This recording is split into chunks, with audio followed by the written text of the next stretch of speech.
बच्चों अब हम आप लोगों को आगे का पैराग्राफ पढ़ाएंगे, ठीक है, जो कि विचार्यमाणे से।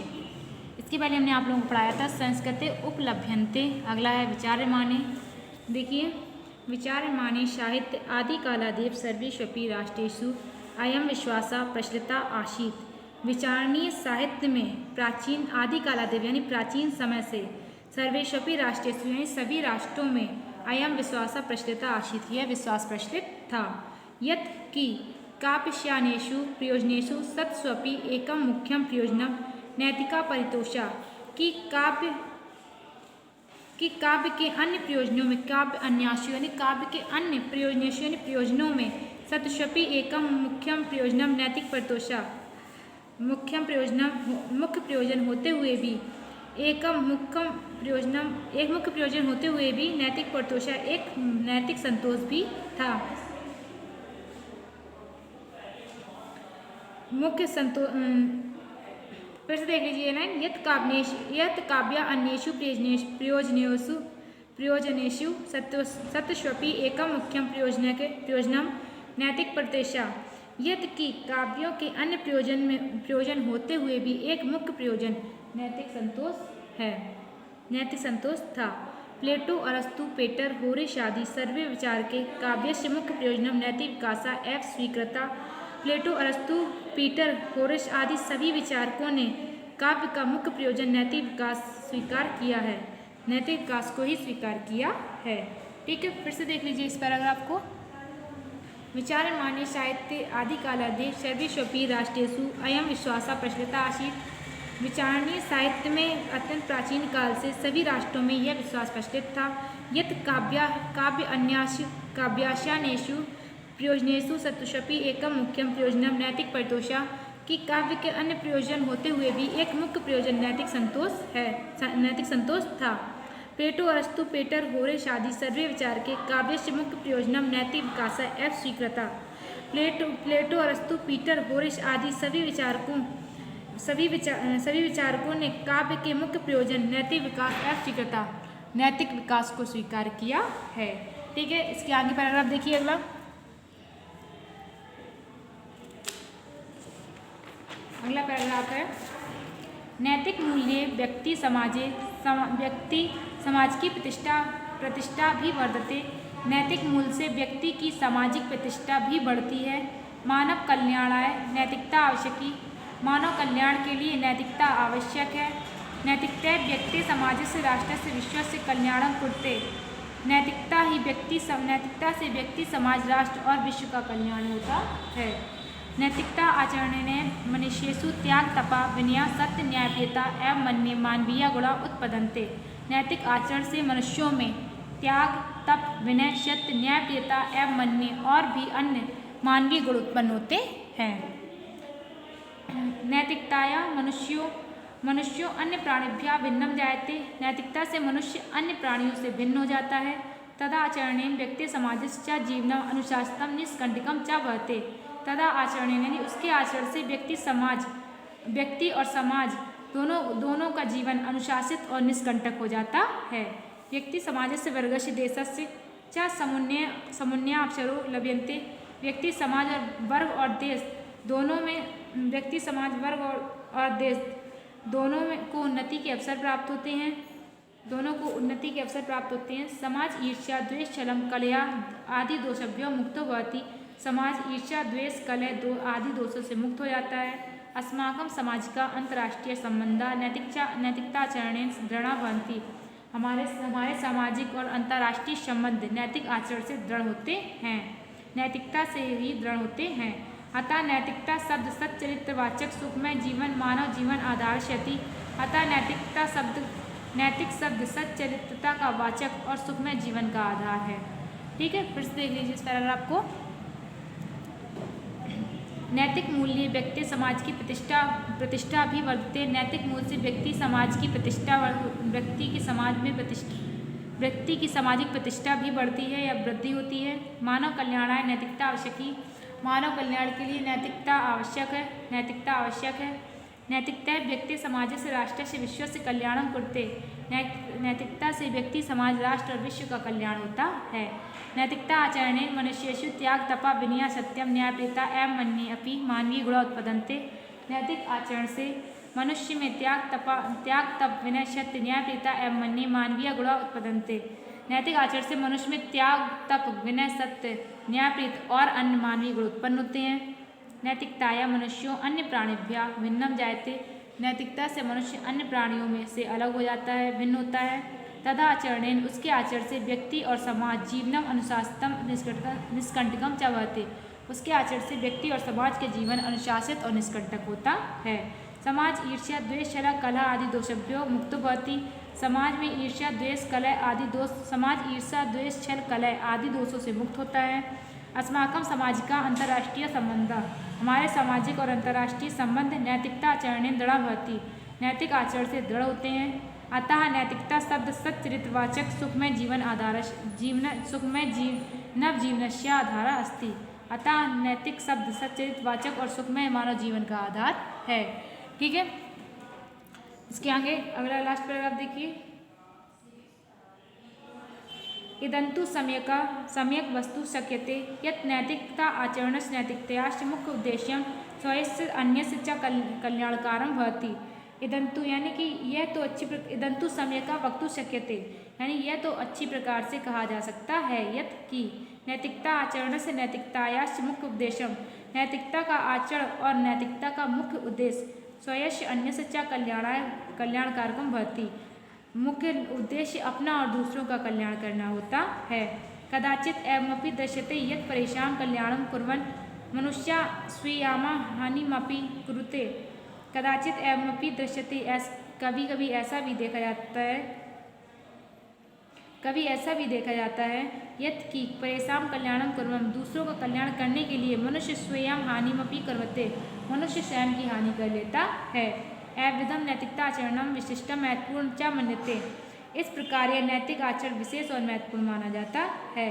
परेशान हितम नैतिकताया प्राणभूतम तत्वम। दूसरों का हित नैतिकता का प्राणभूत तत्व है।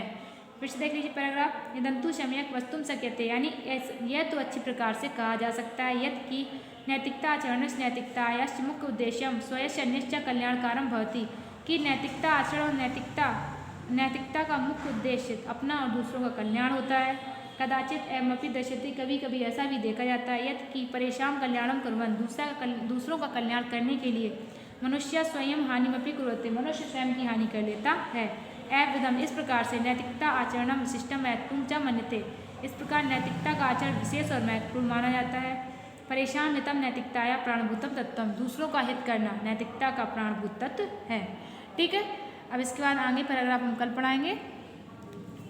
अभी आगे हम आप लोगों को चलचित्र लिखवा रहे हैं जिसके हमने सिर्फ 3 हेडिंग लिखवाई थी। अगली 4थी हेडिंग लिखना है आप लोगों को।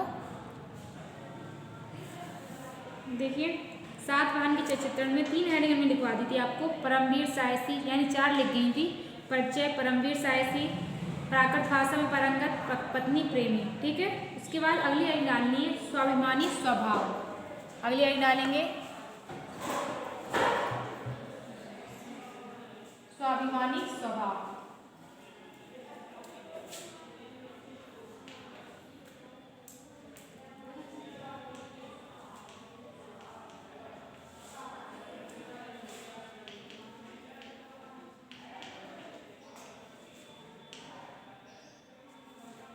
स्वाभिमानी स्वभाव इसमें लिखेंगे राजा सातवाहन स्वाभिमानी हैं।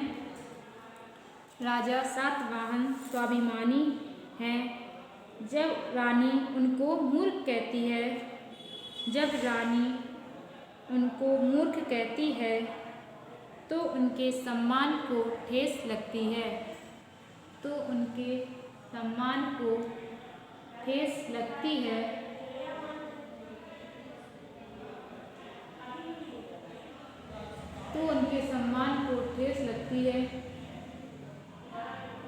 और वे शर्मिंदा हो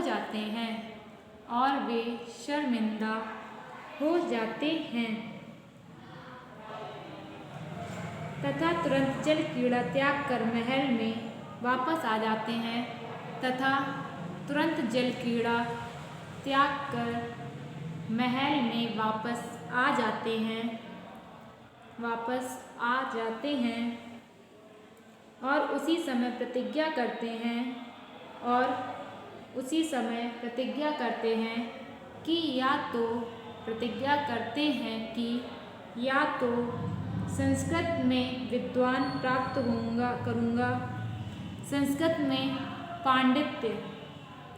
में पांडित्य प्राप्त करूँगा या मृत्यु का वरण कर लूँगा। संस्कृत में पांडित्य प्राप्त करूँगा या मृत्यु का वरण कर लूँगा। आगे लिखेंगे और अंत में वह पांडित्य प्राप्त करके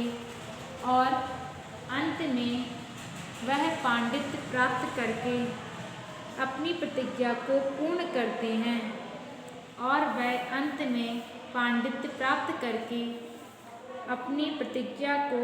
करते हैं यह घटना उनके स्वाभिमानी होने को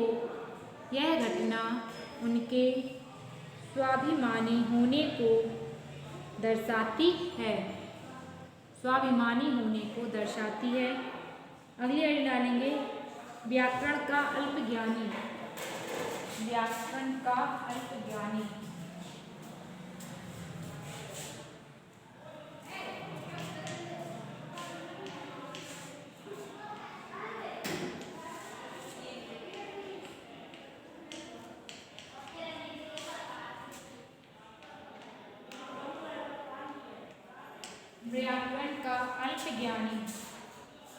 इसमें लिखेंगे सातवाहन को यद्यपि संस्कृत भाषा का ज्ञान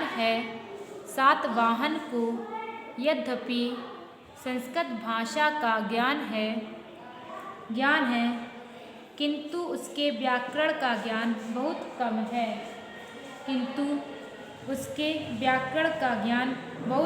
है। यही कारण है कि वह माँ उदकै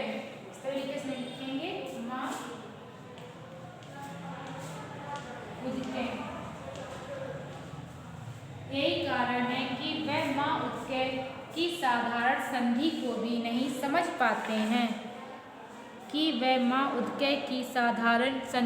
भी नहीं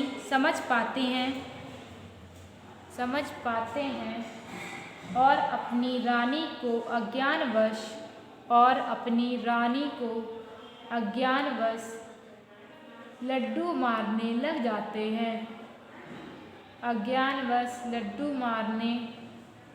जाते हैं। व्याकरण की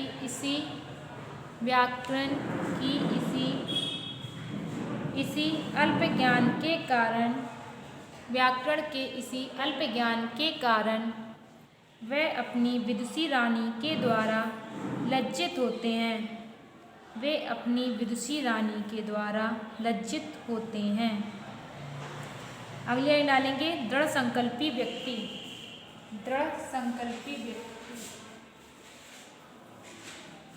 डालना है इसके बाद दृढ़ संकल्पी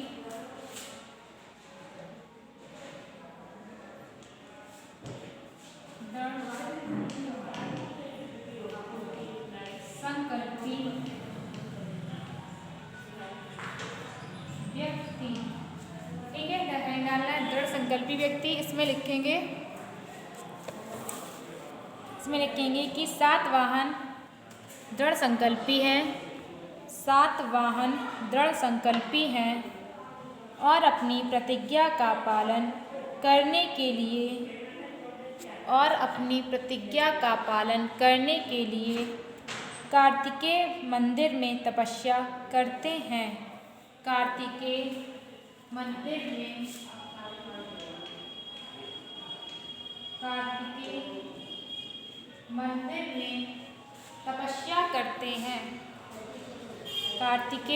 में तपस्या करते हैं। यही कारण है यही कारण है कि वह संस्कृत व्याकरण जैसे यही कारण है कि वह संस्कृत व्याकरण जैसे कठिन विषय को 12 वर्षों में सीखने की जगह कठिन विषय को 12 वर्षों में सीखने की जगह 6 वर्षों में तैयार कर लेते हैं। 6 वर्षों में तैयार कर लेते हैं।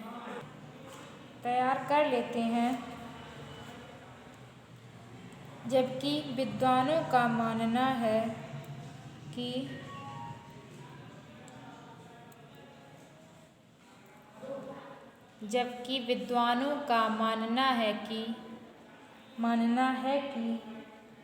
कठिन परिश्रम करने पर व्यक्ति 12 वर्षों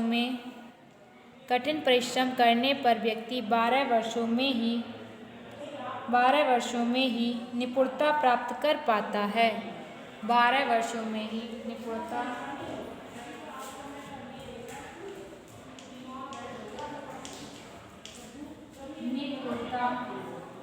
प्राप्त कर पाता है। ठीक है, अगले लाइन डालना है कृतज्ञ।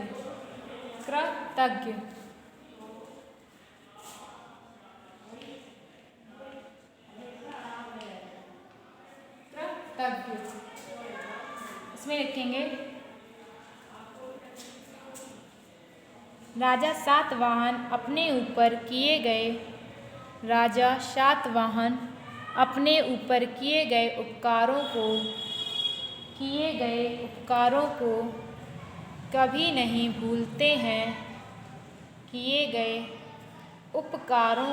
कभी नहीं भूलते हैं।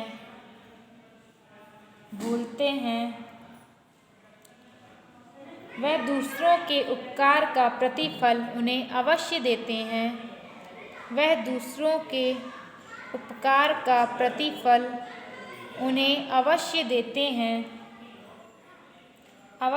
हैं। जिस सर्व शर्मा ने उन्हें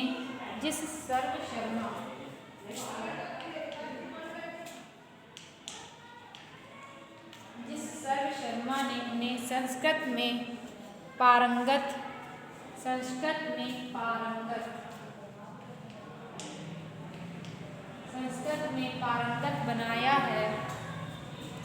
में पारंगत बनाया है,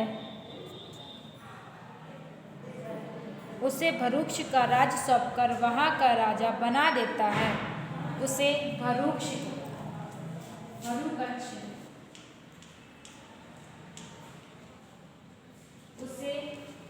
भरूकच्छ का राज्य सौंपकर राजा बना देता है। इतना ही नहीं, उसके साथ अपनी पुत्री विष्णु शक्ति का भी विवाह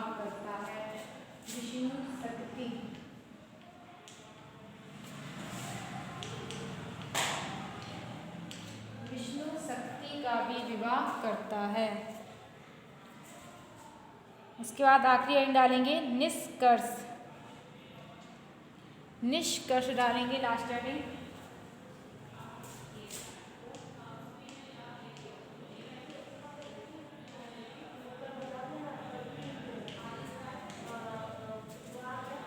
निष्कर्ष, हम कह सकते हैं कि सातवाहन एक कुशल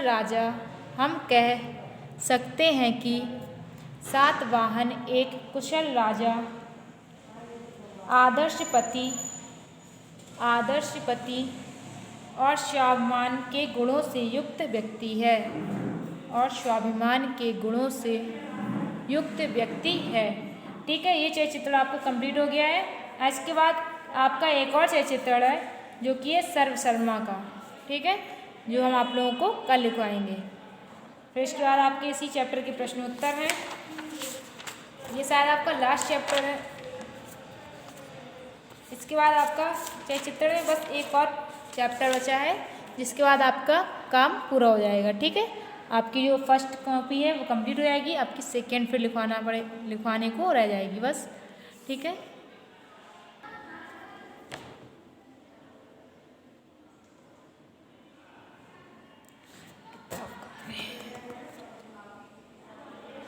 अगला चलचित्र सर वर्मा का है।